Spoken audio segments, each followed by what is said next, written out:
नमस्कार, मी पंजाब डक. 11 तारखेला एकदम संपूर्ण पाऊस राज्यातला ओसरला दिसेल. राज्यात चांगलं सूर्यदर्शन होणार आहे आणि हवामान कोरडं राहणार आहे म्हणून हा अंदाज महाराष्ट्रातल्या सर्व शेतकऱ्यांना लक्षात द्यायचा. राज्यामध्ये आता पाऊस कधी येणार आहे तर काय होणार आहे, 15 जुलैच्या नंतर 15, 16, 17 जुलैच्या नंतर राज्यात पुन्हा थोडाच विखुरलेल्या स्वरूपाचा सगळीकडे पडणार नाही. फक्त ते पाऊस काय होणार आहे, जे वंचित जिल्हे आहेत, एक नांदेड जिल्हा झालं, काही भाग लातूर जिल्हा, धाराशिव जिल्हा, सोलापूर जिल्हा आणि बीड जिल्ह्याचा, त्या भागामध्ये काय होणार आहे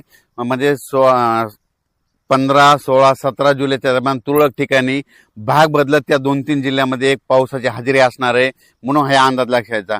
महाराष्ट्रात देखील विखुरलेल्या स्वरूपाचा 15, 16, 17ला थोडाफार पाऊस येणार आहे.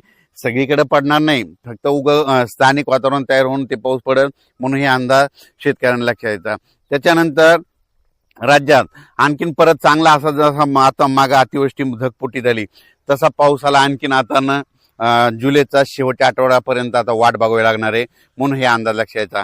तुम्ही तुमचं तणनाशक फवारू शकता, कीटकनाशकाच्या फवारणी करू शकता, डवरणी वखरणी करू शकता म्हणून शेतीची कामे करून घ्यावी. पण राज्यात मात्र आता मुंबईकरांना आता या पावसापासून सुटका भेटणार आहे. म्हणजे तिकडे देखील उद्यापासून एकदम हवामान कोरडं होणार आहे म्हणून मुंबईकरांसाठी आनंदाची बातमी, नाशिक जिल्ह्यासाठी आनंदाची बातमी, पुणे जिल्हा, घाटमाता, कोल्हापूर जिल्हा तिकडे देखील आता परत पूर काय वाढणार नाही म्हणून त्यांच्यासाठी देखील आनंदाची बातमी. हे जे लो प्रेशर होतं हे लो प्रेशर गुजरातकडे जाणार आहे.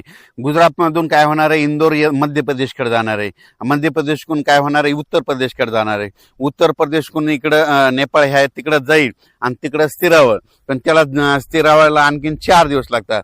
मग जवळपास 12 तारखेपर्यंत जोपर्यंत शांत होत नाही तोपर्यंत आपल्या इकडे महाराष्ट्रामध्ये जवळपास 12 तारखेपर्यंत आता उद्यापासून आजपासून चांगलं वारं सुरुवात होईल आणि ते शांत होऊस तर परत पुन्हा काही आता एखादी प्रणाली तयार होत नाही म्हणून हे अंदाज लक्षात द्यायचा. म्हणजे आता राज्यात मात्र उद्या 11 तारखेपासून सगळीकडे चांगलं हवामान कोरडं राहणार आहे म्हणून हे अंदाज लक्षात द्यायचा. फक्त 15, 16, 17च्या दरम्यान परत एकदा पावसाळी वातावरण तयार होईल, पण तो इतका पाऊस असा जोराचा पडणार नाही, फक्त तुरळक भागातच विखुरलेल्या स्वरूपाचा ते असणार आहे म्हणून हे अंदाज लक्षात द्यायचा.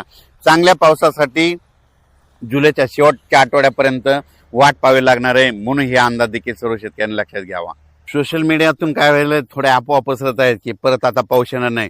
शेतकऱ्यांना घाबरू नका, पाऊस येणार आहे. जुलैच्या शेवटच्या आठवड्यात देखील असाच एकदम आता जसा पाऊस आला ते चांगला पाऊस येणार आहे. पण तुम्हाला एक सांगू इच्छितो, 15, 16, 17च्या दरम्यान देखील थोडाफार पाऊस असणार आहे म्हणून शेतकऱ्यांनी तुम्ही काय करा, आपण आपले शेतीची कामे करून घ्या, तणनाशक मारून घ्या, कीटकनाशक मारून घ्या, कारण की पाऊस बिलकुल येणार आहे. दुष्काळ वगैरे काही पडणार नाही. त्याच्यानंतर आता जुलैच्या शेवटच्या आठवड्यात देखील एक चांगला मोठा पाऊस येईल, त्याचा व्हिडिओ आणखी 2-4 दिवसात देईल. पण तोपर्यंत शेतकऱ्यांनी घाबरून न जाता आपण आपल्या शेतीचे कामे करून घ्या, फवारण्या करून घ्या, डवरणी करून घ्या, वखरणी करून घ्या म्हणून हे सर्व शेतकऱ्याला सांगू इच्छितो. ह्या पावसातून देखील महाराष्ट्रामध्ये काही तालुक्यामध्ये 10-15 गाव, 5-7 गाव असे वंचित राहिलेले आहेत. सोलापूर जिल्ह्यातले, लातूर जिल्ह्यातले, बीड जिल्ह्यातले, तिकडे नांदेड जिल्ह्यातले, परभणी जिल्ह्यातले, पालम ह्या परिसरातले त्या भागातल्या शेतकऱ्याला सांगू इच्छितो, आज देखील आज 9 जुलै, 10 आणि 11 ह्या 3 दिवसात देखील काय होणार आहे, विखुरलेल्या स्वरूपाचा पाऊस पडणार तुम्हाला पडू शकतो म्हणून हे अंदाज लक्षायचा. आणि याच्यातून तुम्ही वंचित राहिले तर परत पुन्हा काय होणार आहे, 15, 16, 17च्या दरम्यान एकदा थोडाफार पाऊस येणार आहे, ते मात्र ते पडून जाईल म्हणून शेतकऱ्यांनी हे देखील अंदाज लक्षायचा. त्याच्यातून जर उरले तर परत एकदा जुलैच्या शेवटच्या आठवड्यात पाऊस येणार आहे. दुष्काळ वगैरे काय पडणार नाही. मी म्हटलं ना, यावर्षी शेतकऱ्यासाठी चांगलं साल राहणार आहे, पिकं चांगले येणार आहेत. परत एकदा काय होईल, पुन्हा जुलैच्या शेवटच्या आठवड्यात परत एकदा काय होईल, बंगालच्या खाडीमध्ये परत तिकडे काय होईल, भुवनेश्वर आणि चेन्नईच्या दरम्यान परत एखादं चक्रवादळ तयार होईल आणि ते पाऊस इकडे येईल. आपल्या महाराष्ट्राला यावर्षी काय होणार आहे, काही अर्ध्या भागाला पुरेपूर पाऊस येणार आहे आणि मुंबईकडे काय होणार का याच्यापर्यंत अहिल्यानगर परत अरबी समुद्राचा पाऊस येणार आहे. हे मग आपल्याला खालून पाऊस पुरेपूर येत असल्यामुळं यावर्षी चांगला पाऊस पडणार आहे. शेतकऱ्यांनी घाबरून न जाता आपण आपल्या पेरणीचं आपलं तयारी ठेवावं, पिकाचं संरक्षण करण्याची काळजी घेणे सगळ्यात महत्त्वाचं गरजेचं आहे.